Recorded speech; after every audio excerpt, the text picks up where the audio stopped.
It was my manager within my community support worker, within my communication support worker role, said, "Oh, this will be really good for the students that we support. We should we should find out some information about it." So we went down to one of the launch days at the Life Centre. Okay. And then I went down as a provider as well. So I kind of went in dual Yeah. capacities.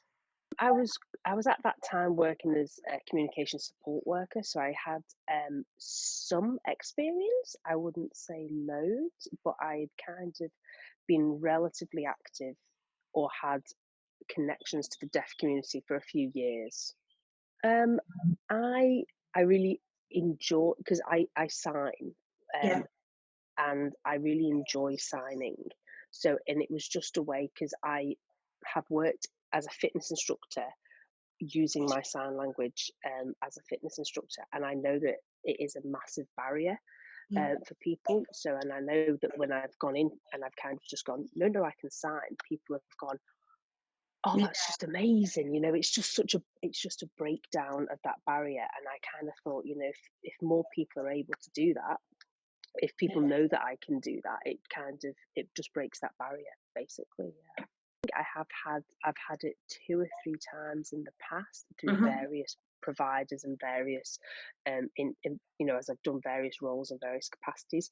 And I think if you are I think if you're just learning like the basics of sign language, they don't always teach you that kind of deaf awareness stuff, Yeah. especially within like the absolute basics. But as you start going through your sign language levels, your level 1 and your level 2, I think you learn a lot of the deaf awareness within that anyway.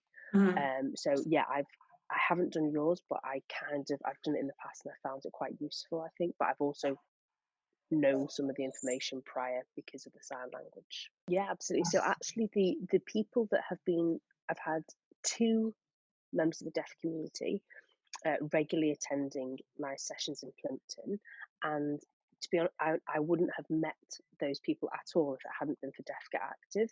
I actually met them at one of the Deaf Get Active events and got chatting to them, and they were like, "Oh, this is brilliant! Yeah, yeah, we'll come along." And they've been coming regularly. I've had it's a husband and wife. The wife hasn't been more recently because she's hurt her shoulder, but the Mhm. husband's continued to come. I talk a lot with my hands anyway, so which is why I learned sign language, because then at least it's useful. And to be honest with you, I teach in English and I teach in BSL when I'm teaching, Yeah. um, and I so and that's basically it. I just teach in English, I teach in BSL, and I'm doing stuff, and the group that come in now obviously all know the couple, all say hi, and they've all learnt morning and all the rest of it, and they're actually, I'll turn around and I'll say something and then I'll go, that's that in sign language. I'm not just flapping my hands around. Excellent. That's that Yeah. in sign language. And they're all starting to learn it, and they, just the very basics like morning, how are you, and things like that. They're all learning, Yeah. which is great because it just kind of has that integration then as well. I feel like it's a bit of a shame that there isn't more people from the deaf community attending, um, and I do think that is because that face-to-face contact. I've been to events at the Plymouth Life Centre, and I've been to events that Deaf Get Active run in Exeter. And from Plymouth Life Centre, I've had like really good, interesting conversations, and obviously people have then started coming to the classes, and then from Exeter, people have just gone, well, you're in Plymouth. Yeah. So I think geographically, we are a massive county, and I appreciate for you guys it must be so difficult when it's such a big county and people are so spread out. It But I is. think if there is the opportunity to have more um, arranged things, and then working um, with the other agencies around and stuff like that, because the majority of things that I do as well is for the slightly older generation or people living with long-term health conditions. Yeah. So it then crosses across 2 different things, which I think, you might get somebody who is deaf going, yeah, I want to get active and I'm going to go to the gym and I'm going to do this and that's great. But Yeah. then you've got somebody who's older and really kind of embedded in the deaf community, and really kind of, which is quite an insular community, Yeah. and you've got them in this little insular community, and then if they're older and they've got health conditions as well, the idea of getting active Yeah. isn't something that's going to seem doable, I think, a lot of the time. Yeah. So I don't know how you not only, I think you're doing a fantastic job at breaking down the communication barrier and the deaf awareness and stuff like that, but then there's all the other barriers that everybody has Yeah. to activity and exercise and everything else like that. So I think if there is a way to work with other agencies that maybe already have those people that wouldn't normally get active but are deaf, Yeah. and then help those people connect with providers, that might be the way to do it, because I think you've done a wonderful job at getting people active who want to get active. Yeah. Yeah. The amount of people that I work with that go, well, I can't do exercise, I've got this and this wrong with me, and I'm like, yeah, you can. I can't do exercise, love. I'm nearly 90. And I go, right, so when you're 105, we can have a conversation. But until then, you're doing exercise. And it's just, so yeah, I think it's those multiple barriers. That's where I think the next step of the journey Yeah. leads. Yeah, I mean, I think it just depends on the what it is that you're doing, what activity it is that you're doing, and the people that are in the room. So I was doing some research the other day about kind of deaf activities and stuff like that, and there was they were talking about kind of somebody using different coloured lighting within a studio to denote the different exercises that they wanted different people to do. Okay. Yeah. And I was like, this is genius. Wow. If only I worked with really, really fit young people that I could have doing burpees on red and lunges on blue. Damn it. Yeah. So it was designed within like a HIIT training kind of schedule. And I was like, oh, that is brilliant. I'm totally going to use that if I ever get the opportunity. I think that it's really difficult, because I think what I offer is quite niche. It's quite a small market, and I think that, honestly, I think a lot of the support is based not in the south of Devon, but more towards the north of Devon. There's been a lot of support through like Torbay area and a lot of support through Exeter area. I don't think further down south we've got that much support. But then I think the support that has been there has been for maybe things that are a bit less less niche, really. Because things like Fiona with double bounce, like Yeah. a lot. Tennis is really accessible, and people know what tennis is and they know what to expect. Football and things like that, it's really easy. People know what to expect. Yeah. So I think it's a lot easier to support a provider when you know exactly what they're offering and everybody else knows exactly what Yeah. they're offering. It's a lot easier.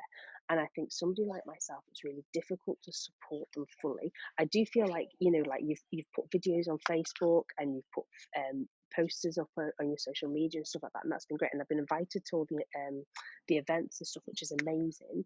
But I feel like, because the community group with that, whether they're hearing or deaf, that I support, that I work with, not specifically, but most kind of, that's where my kind of passion and my knowledge is not a group of people that you necessarily are targeting at the moment. I think it's quite difficult to support me massively because you don't have that network for yourself. Yeah. But I do feel like you have offered support. But I just feel like it's not getting through to the right people just because you don't have that within your remit at the moment. I think seeing the integration with the members of the deaf community and the members of the hearing community that come to my classes, they literally, the chap now, because he's been coming on his own without his wife, he walks in and people will talk, and people talk to him. Yeah. You know, nobody's kind of, there's no fear anymore about, you know, how do we communicate with this person? They don't speak BSL, but they're trying, but you Yeah. know, they'll just wave their hands around and try and gesticulate a little bit, and you Yeah. know, they get their message across, and he does the exact same, you know. Yeah. So I think that integration and people, and just that breakdown of that barrier, I think, is really important. I mean, for a while especially, that is the only signing that I've been doing, because I left my communication support worker role, and then until I kind of was doing other stuff within the deaf community, I had no kind of deaf community work, and I love working with the deaf community, and I love signing. So I feel like it's increased my confidence. Yeah, my confidence has been increased, because I don't feel now like I would freak out, because when people first walked in the door, and I was like, I've got to sign. Yeah. I've got to watch 30 people, teach 30 people, stay on beat, remember my moves, Remember your and routine. sign all at once, and make sure everybody's safe and doesn't bang into anybody else, and nobody falls over. And I Yeah. was like, and now it doesn't bother me. So I think my Yeah. confidence has increased, and the ability to keep signing, which obviously we can sign all day, every day Yeah. to anybody, but if nobody's replying or nobody's understanding, it's quite a thankless task. Yeah. Yeah. So yeah, the ability to kind of improve my, you know, keep up with my signing, Yeah. and my confidence as well. I think the best thing to do really is, because when working with the deaf community, people in the deaf community really um, really listen to and respect the opinions of people that they know and other people within the deaf community. And I think you've now got this amazing, like, you know, network of people who are within the deaf community, working and living and what have you within the deaf community. And I think if you can use those people that you've got to say, what other groups do you go to that don't know about us? Yeah. So, you know, if they come to the football, but then they also go to a social club where there is not only all the football lads, but then 50 other people from the deaf Yeah. community, can you then go into that social club and just sit and have a drink with people, and or whatever it might be? I mean, you know, because it's not always appropriate to go in with a stand and do a talk No, or whatever it might absolutely be. not. But Uh, yeah, can you infiltrate using the people that you've already got yeah. into sectors of the community that don't currently do anything? And it's not just about kind of the people that I'm working with, but literally anybody, because nobody's health is going to be ruined by doing activity and exercise. Yeah. So nobody, it's not like there is one person in that room who won't benefit from something that you're doing. So how can you get into those rooms where those deaf people are, and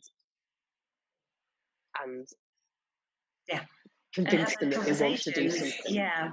Yeah, basically.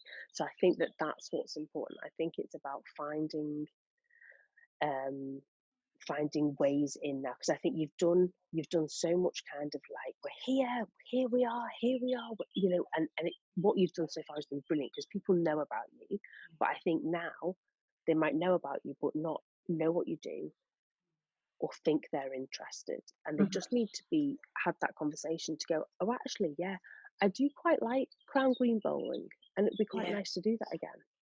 If it takes somebody doing that introduction Yeah. before so many people will listen, and that's the same across the entire community. You know, Yeah. we all know that if our mates go, I've been to this session, it's dead good, you should come along, you'll go. You might have seen that poster for that session Yeah. 20 times and ignored it. Yeah. So it takes that word of mouth and that personal introduction, that conversation. And I think you've now got these links, and how can you spread those links to people outside of the groups that you're already Yeah. working with? They must have other people that they speak to. Yeah.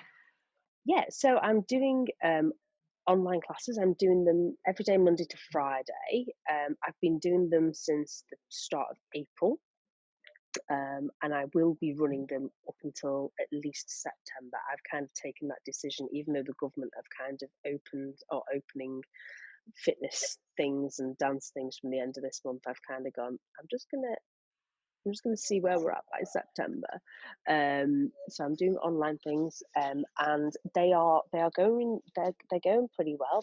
I'm getting people attending, which is nice. The way that I have to do them via Zoom Yeah. because of the way that my insurance works. I have to be able to see people and know who's there, which is a really good way for me to kind of keep and make sure everyone's safe as well. Yeah, and it's a variety of things. So there's dance, there's balance, flexibility, hardcore strength stuff, and stuff like that. So it's a real kind of mixture of stuff.